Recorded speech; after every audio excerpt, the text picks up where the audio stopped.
आज 15 जून है, दिन सोमवार। यह है पटना समाचार। ये जानते हैं आज की 30 फटाफट बड़ी खबरों को।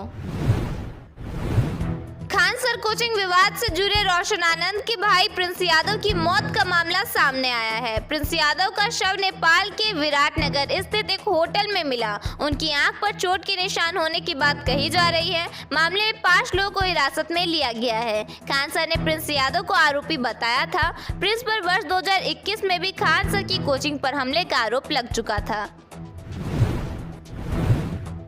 बिहार सिपाही भर्ती परीक्षा के दौरान पाटलिपुत्र स्टेशन पर छात्रों ने हंगामा किया। प्रदर्शन के दौरान पथराव और तोड़फोड़ की गई तथा कई ट्रेनों को रोक दिया गया। स्टेशन परिसर की दुकानों में भी नुकसान पहुंचाया गया है। छात्रों का आरोप था कि परीक्षा से जुड़ी व्यवस्थाएं सही नहीं थी। स्थिति को नियंत्रित करने के लिए पुलिस ने फायरिंग की। मामले में 6 लोगों को गिरफ्तार किया गया है। नालंदा में ट्रक और ऑटो की टक्कर में एक बच्चे समेत 3 लोगों की मौत हो गई, जबकि 7 लोग गंभीर रूप से घायल हो गए। हादसे के बाद गुस्साए लोगों ने सड़क जाम कर विरोध प्रदर्शन किया। बताया गया कि दुर्घटना के समय ऑटो में 14 लोग सवार थे। सभी एक ही परिवार के सदस्य बताए जा रहे हैं।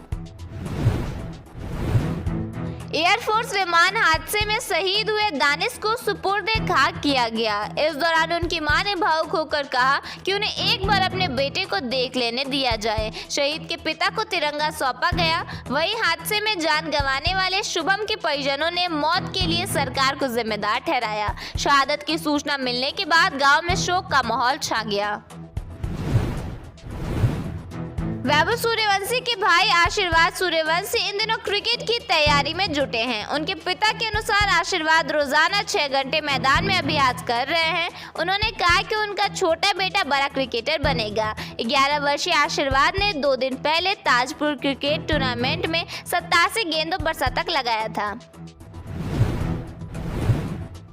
पटना में ओला सर्विस सेंटर में जमा कराई गई गाड़ियों के जरिए ट्रक तस्करी किए जाने का मामला सामने आया है। रिपोर्टर ने संबंधित गाड़ियों को थाने में जाकर खोजा। इस दौरान सेंटर के मैनेजर ने कथित तौर पर कहा कि मामले को आपस में सुलझा लिया जाए और कंपनी जुर्माना लगा देगी। पटना में शराब माफिया जितेंद्र को पुलिस ने गिरफ्तार कर लिया। पुलिस को देखते ही वह भागने लगा, जिसके बाद एएसआई ने दौड़ाकर उसे पकड़ लिया। जितेंद्र पहले भी शराब तस्करी के आरोप में जेल जा चुका है और फिलहाल जमानत पर बाहर आया था। प्रधानमंत्री नरेंद्र मोदी के शासन के 12 वर्ष पूरे होने पर कांग्रेस ने इसे विषकाल करार दिया है। पार्टी ने सरकार की कथित नाकामियों को लेकर एक वीडियो भी जारी किया है। कांग्रेस नेता राजेश राम ने कहा कि प्रधानमंत्री के अमृतकाल से लोग परेशान हैं और सरकार का विजन लोगों को परेशान करना बन गया है। गोपालगंज में एक विवाहिता घरेलू कलह और पति के कथित अवैध संबंधों से परेशान होकर मोबाइल टावर पर चढ़ गई। सूचना मिलने पर पुलिस मौके पर पहुंची और टावर के नीचे खड़े होकर महिला से बातचीत की। पुलिस ने उसे न्याय दिलाने का भरोसा दिया है और काफी मशक्कत के बाद महिला को सुरक्षित नीचे उतार लिया गया। बिहार के 19 जिलों में आज बारिश को लेकर येलो अलर्ट जारी किया गया है। मानसून की एंट्री भले ही बिहार में हो गई है, लेकिन उमस भरी गर्मी अभी भी कई जिलों में बनी रहेगी। अधिकतम तापमान 36 से 40 डिग्री सेल्सियस के बीच रहेगा।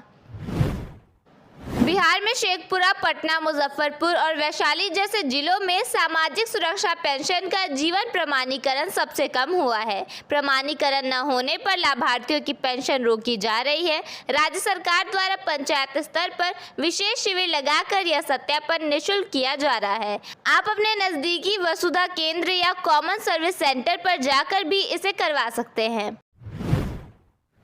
छपरा जिले में चमकी बुखार और जापानी इंसेफेलाइटिस के खतरे को देखते हुए स्वास्थ्य विभाग ने बड़ा जागरूकता अभियान शुरू किया है। गांव-गांव रात्रि चौपाल लगाकर लोगों को बीमारी से बचाव के तरीके बताए जा रहे हैं। स्वास्थ्य विभाग का लक्ष्य है कि जिले का कोई भी बच्चा इस खतरनाक बीमारी का शिकार न बने। बिहार की 3 प्रमुख पारंपरिक कलाओं नालंदा की 52 बूटी, गया की पत्थर कटी और भोजपुर की पिरिया पेंटिंग को जीआई टैग प्रदान किया गया है। इस उपलब्धि से इन कलाओं को वैश्विक स्तर पर मान्यता मिलेगी। स्थानीय कारीगरों की आय में वृद्धि होगी और उनकी आजीविका मजबूत होगी। बिहार का पश्चिम चंपारण जिला आने वाले समय में बायोगैस उत्पादन का एक बड़ा हब बनने जा रहा है, जहां कुमार बाग औद्योगिक क्षेत्र में अत्याधुनिक कंप्रेस्ड बायोगैस प्लांट स्थापित किए जा रहे हैं। हाल ही में बिहार राज्य निवेश प्रोत्साहन बोर्ड ने Bharat GPS bio energy private limited को 120.74 करोड़ रुपए की लागत से अत्याधुनिक सीबीजी प्लांट लगाने की मंजूरी दी है। बिहार के कई जिलों में खरीफ सीजन की शुरुआत के साथ धान की नर्सरी तैयार करने का समय आ चुका है, लेकिन सरकारी स्तर पर अनुदानित बीजों का वितरण शुरू न होने से किसान बेहद परेशान हैं। बुआई का समय तेजी से बीत रहा है, जिसके कारण छोटे और सीमांत किसानों को मजबूरी में बाजार से महंगे दामों पर निजी कंपनियों के बीज खरीदने पड़ रहे हैं। बिहार के पटना स्थित पाटलिपुत्र रेलवे स्टेशन पर शनिवार और रविवार की दरमियानी रात लगभग 3 बजे स्टूडेंट्स ने भारी हंगामा किया। स्टूडेंट्स ने ट्रेन में तोड़फोड़ और जमकर पथराव किया। इसकी वजह से 2-3 घंटे स्टेशन में भारी अफरा तफरी मची रही और ट्रेनों का परिचालन भी बाधित हुआ। पुलिस ने स्थिति को नियंत्रण में करने के लिए आंसू गैस के गोले दागे और हवा में फायरिंग की। दरअसल ये सभी स्टूडेंट बिहार पुलिस के मद्य निषेध विभाग की भर्ती परीक्षा में शामिल होने वाले थे। परीक्षा 2 पालियों में होनी थी, जिसके लिए हजारों अभ्यर्थी रात में स्टेशन पहुंच गए थे। स्थिति तब बिगड़ गई जब पाटलिपुत्र से कटिहार के लिए चलाई गई एग्जाम स्पेशल ट्रेन स्टेशन पहुंची। ट्रेन में काफी भीड़ थी, हजारों की संख्या में स्टूडेंट ट्रेन नहीं पकड़ पाए। इस दौरान अभ्यर्थियों में अफरा तफरी मच गई। इसके बाद नाराज स्टूडेंट ट्रेन के आगे पटरी पर बैठ गए और रेल प्रशासन के खिलाफ जमकर नारेबाजी शुरू कर दी और पर्याप्त ट्रेनों की मांग करने लगे। इस घटना के एक प्रत्यक्षदर्शी छात्र ने न्यूज एजेंसी IANS को बताया, बिहार पुलिस की परीक्षा थी, इसी वजह से यहाँ बहुत भीड़ थी। इसके लिए कोई स्पेशल ट्रेन नहीं चलाई गई थी। उन्होंने बताया, जो भी ट्रेनें आ रही थी उनमें भीड़ थी, ट्रेन नहीं आई इसलिए पथराव हुआ। यहाँ प्रशासन था, लेकिन जब पथराव हुआ तो प्रशासन भी पीछे हट गया। पटना के जेपी गंगा पथ पर बाइक और साइकिल की पुरानी चेन से अनोखा मिनी गोलघर तैयार किया गया है। यह वेस्ट टू वंडर थीम पर आधारित है और पर्यटकों के लिए नया आकर्षण का केंद्र बन गया है। यहाँ बड़ी संख्या में लोग सेल्फी लेने और घूमने के लिए पहुंच रहे हैं। पटना के कंकड़बाग में खाद्य सुरक्षा विभाग ने एक रेस्टोरेंट और 5 मिठाई कारखानों में छापेमारी कर नकली पनीर, खराब काजू और संदिग्ध मसाले बरामद किए हैं। कई जगह गंदगी के बीच मिठाइयां बनती मिली। विभाग ने नमूनों को जांच एजेंसी को भेजकर 14 दिन का नोटिस जारी किया है।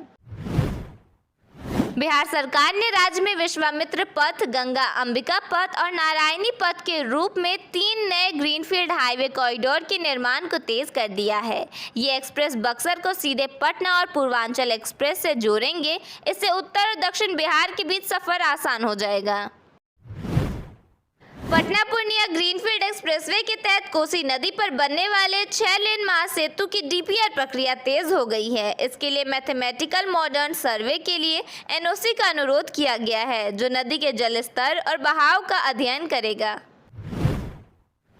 बेगूसराय जिले को सांस्कृतिक और ऐतिहासिक विरासत के क्षेत्र में बड़ी उपलब्धि मिली है। ज्ञान भारतम मिशन के तहत चल रहे पांडुलिपि सर्वेक्षण अभियान के दौरान बरौनी की एक उर्दू लाइब्रेरी में लगभग 350 वर्ष पुरानी दुर्लभ अरबी पांडुलिपि का पता चला है। इस खोज को बेगूसराय ही नहीं बल्कि पूरे बिहार के लिए गौरवपूर्ण उपलब्धि मानी जा रही है। लोकसभा में नेता प्रतिपक्ष राहुल गांधी ने भी इस पर प्रतिक्रिया दी है। राहुल गांधी ने एक्स पर लिखा, अमेरिकी हमलों में 3 भारतीय नाविकों की हत्या के चंद दिन बाद ही न अफसोस न माफी, उल्टा अमेरिका ने आदेश देना जारी रखा है। उन्होंने लिखा, उनके शब्द पढ़िए, अमेरिकी सेना के आदेश तुरंत माने, कोई उल्लंघन बर्दाश्त नहीं किया जाएगा। नेता प्रतिपक्ष ने कहा कि एक आज़ाद देश इस तरह की भाषा कभी नहीं सहेगा, लेकिन हमारे प्रधानमंत्री चुप हैं और उनके आदेश मान लेते हैं। रोहतास के शिव सागर CHC प्रभारी अभिषेक कुंदन को शराब के नशे में सिविल सर्जन से बदसलूकी करने के आरोप में गिरफ्तार कर जेल भेज दिया गया है। उत्पाद विभाग की छापेमारी में उनके क्वार्टर से 1.09 लीटर अंग्रेजी शराब बरामद हुई है। पटना के चर्चित ज्ञान बिंदु कोचिंग के निदेशक रोशन आनंद के भाई प्रिंस यादव की नेपाल के एक होटल में संदिग्ध परिस्थितियों में मौत हो गई है। नेपाल पुलिस मामले की जांच में जुटी है। खान सर की ओर से कराई गई एफआईआर में प्रिंस का भी नाम शामिल था। बिहार के सारण जिले में चोरों ने भीषण चोरी की घटना को अंजाम दिया है। चोरों ने एक साथ 7 घरों को निशाना बनाया। 6 घरों में तो वे असफल रहे, लेकिन एक घर में उन्होंने लाखों का सामान लेकर फरार हो गए। पूरा मामला जिले के दिघवारा थाना क्षेत्र के मलखाचक गांव का है। चोरों ने एक ही रात में पूरे गांव में दहशत फैला दी। सारण के दिघवारा थाना क्षेत्र के मलखाचक गांव में चोरों ने एक घर को निशाना बनाया, जहां परिवार को कमरे में बंद कर लाखों रुपए नगद और सोने के आभूषण चुरा लिए। पुलिस मामले की जांच कर रही है। राजगीर के छबीलापुर थाने के केके मेडिकल के कॉलेज के पास हाईवा की टक्कर से टेम्पो में सवार 4 लोगों की मौत हो गई, जबकि 5 जख्मी हैं। मृतकों में 2 महिलाएं शामिल हैं।